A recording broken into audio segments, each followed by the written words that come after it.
إن الحمد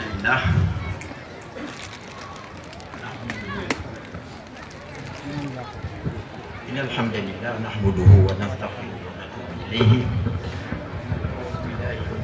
أنفسنا ومن سيئات أعمالنا من يهدي الله فهو المهتد ومن يضلل فلا هادي له والصلاة والسلام على سيد الأولين والآخرين سيد الأنبياء والمرسلين البشير النذير حبيب المصطفى سيدنا محمد الذي أرسله الله رحمة للعالمين كما ذكر في القرآن وما أرسلناك إلى رحمة للعالمين.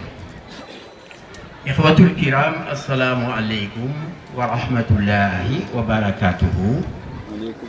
وأهلا وسهلا ومرحبا بكم في هذه قريتنا المباركة المنورة بتلاوة القرآن وإحياء سنة نبي الأمي ألف صلاة وألف سلام عليه. بالفعل فلسفة مولد النبي في دينغراي مبنية على إجلال وتفخيم وتشريف شمائل محمدية لنتحلى من أخلاقه حميدة ولنكون مع الله طاعة وأفكارا وسلوكا. قبل أن نتعمق في الموضوع نبشركم بحضور شيخنا من تواون. أهلا وسهلا يا شيخ، نحن نرحب بك ومن معك وتقبلوا بقبول فائق الاحترام والتقدير. لنعود إلى الموضوع، من هو سيد البشير الذي نعزم مولوده اليوم في دينغراي؟ اسمه محمد لأنه محمود عند الله وملائكته. اسمه بشير لأنه يبشر بالجنة. اسمه نظير لأنه ينذر من النار. اسمه مرتدى لأنه يرضيه الله ويشفعه في أمته يوم القيامة. اسمه طه، قد أنزل عليه القرآن الحكيم من العرش العظيم من الرحمن الرحيم صاحب المعراج وما زاغ البصر. اسمه أحمد، بشر بنبوته التوراة والإنجيل والزبور والزبور وأولياء الجن وأولياء الإنس وأولياء الجن. اسمه أحمد كما قلت لك، وهو صاحب المعجزات البارهة. جاء لدعوته أشجار وانتقل له الدب والذئب والذراع والجمل والحجر. ها هو سيدنا محمد صلى الله عليه وسلم.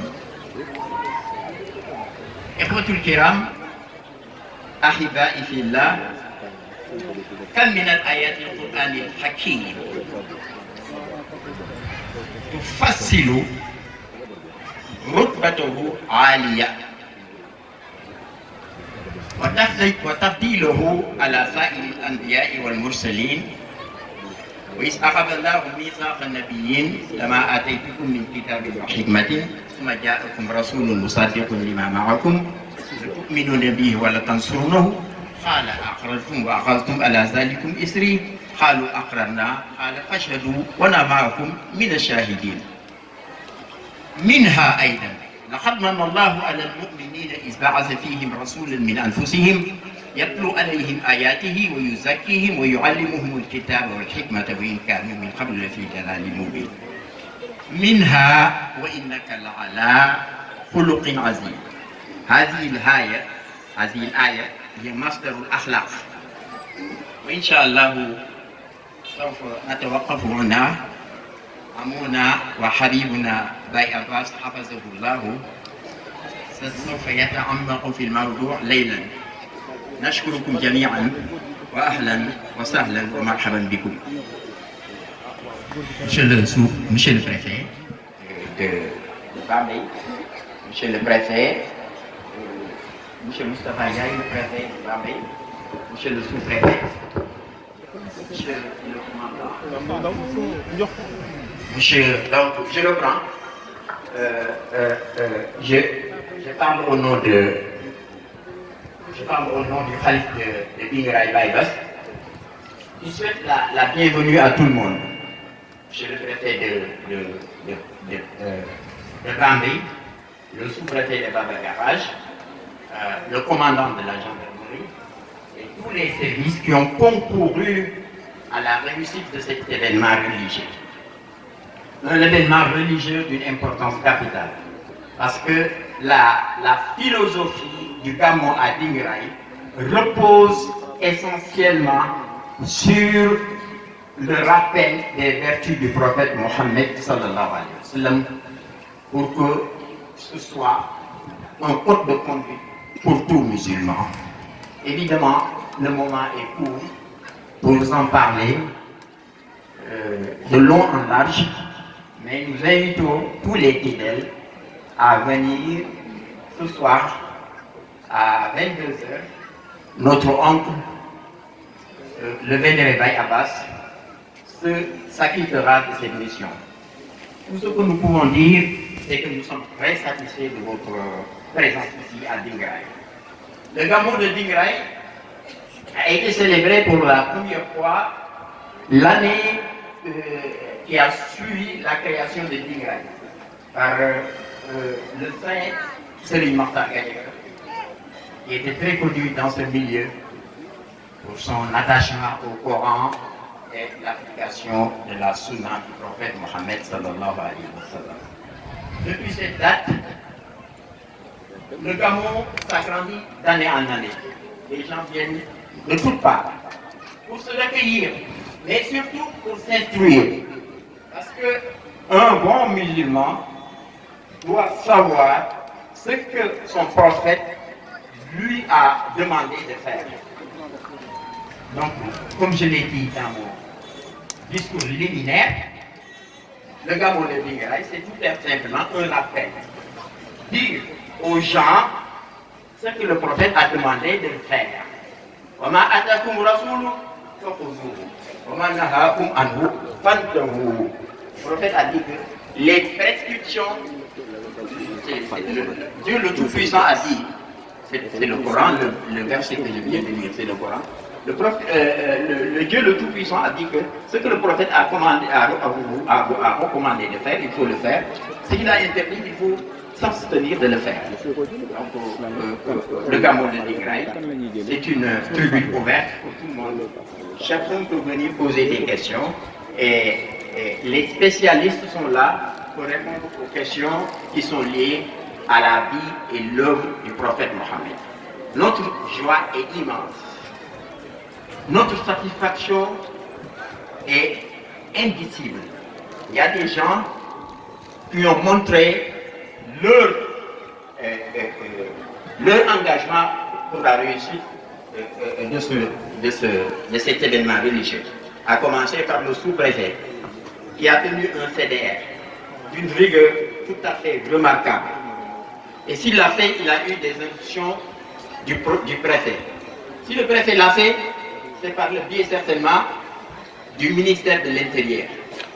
Et donc, nous remercions tout l'appareil étatique de nous avoir aidés, une aide tout à fait exceptionnelle à l'occasion de ce Gamou. L'on ne saurait occulter l'apport du maire de Baba Garage, qui a été disponible avec son véhicule. Nous vous remercions, monsieur le maire, et tous ceux qui ont contribué à l'événement, à la réussite de cet événement religieux. Je ne vais pas,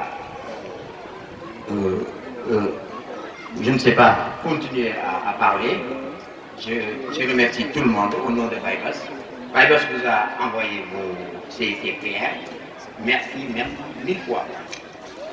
Voilà, mbokk yi ñu ngi leen di nuyu bu baax di leen dalal ci Dingaraay Dingaraay di dëkku leer ndax dañ ciy jàng alxuraan Dingaraay di dëkku sunna ndax dañ ciy topp li yonent bi wax sallallahu alayhi wa sallam waaye Dingaraay itam am na particularité Serigne Mokhtar Gadiaga waliyu bu yàlla mayoon ci ay jamono ñu ko fekkee ak ñu ko fekkewul ndax la ma waxoon ba léegi ñu ngi koy gis kon fii ku fi ñëw ñu ngi lay sant bu baax di la gërëm ah loo gis nag dafa am lu ko waral li nasaraan bi wooyee philosophie mbir boo ko gisee nga bëgg a xam philosophie ku nekk ak na ngay gàmmu mais ñun philosophie suñu philosophie gàmmu Dingaraay mooy seet jikko yi yonente bi yoroon ñu koy jàngale di ko fàttale ndax ñu jege yàlla ndax yàlla yërëm ndax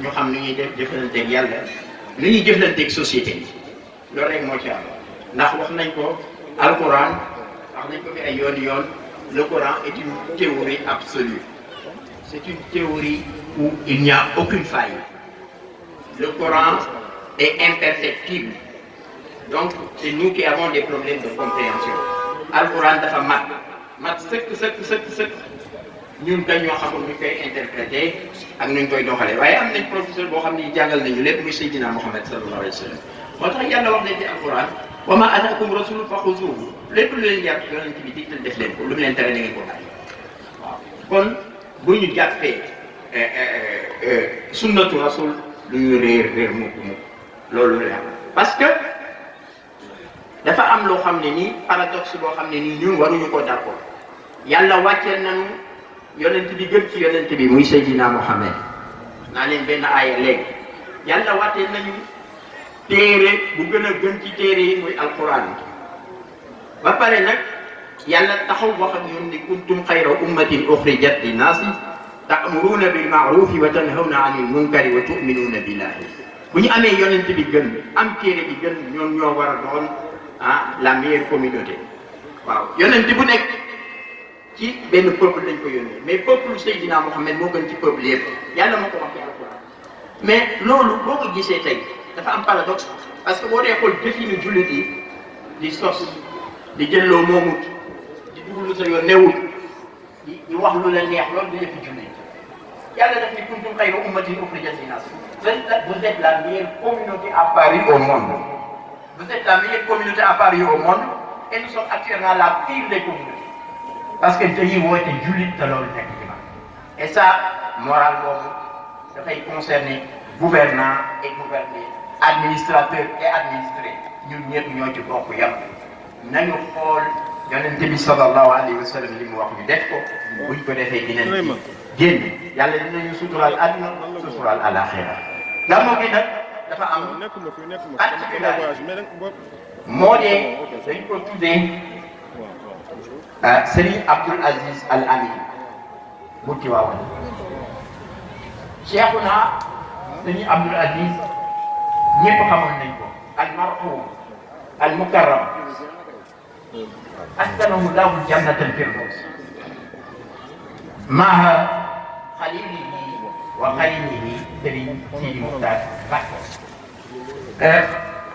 yàlla dafa def ñaar ñooñu ñu baax lañu woon yàlla du def dara ci hasard ñu bokk jamono di def lu baax ci diine ji di wax lu baax ba yàlla seen mission jeex yàlla noppal leen yaakaar nañ ni ñun ñëpp ñu ngi ñaan ñu dugg àjjana gis leen gàmmu gi loolu moo tax mu doon gàmmu bu am solo ndax ñaar ñi nga xam ne nii dañ leen ci ñaanal muy Serigne Abdoul Aziz Al Amin ak Serigne Sidi Muxtaar Mbacké radiyallahu anhuma wa ardahuma dañoo doonoon ñoo xam ne nii yàlla dafa def ak mbaax ci kon nag ñun tam ñu ngi leen di ñaanal ñooñu itam ay royukaay lañ ñu ngi leen di gërëm di leen sant wa axiru da'waana an alhamdulillahi rabbil alamin wa salaatu wa salaamu ala sayyidil mursalin walhamdulillahi jërëjëf sëriñ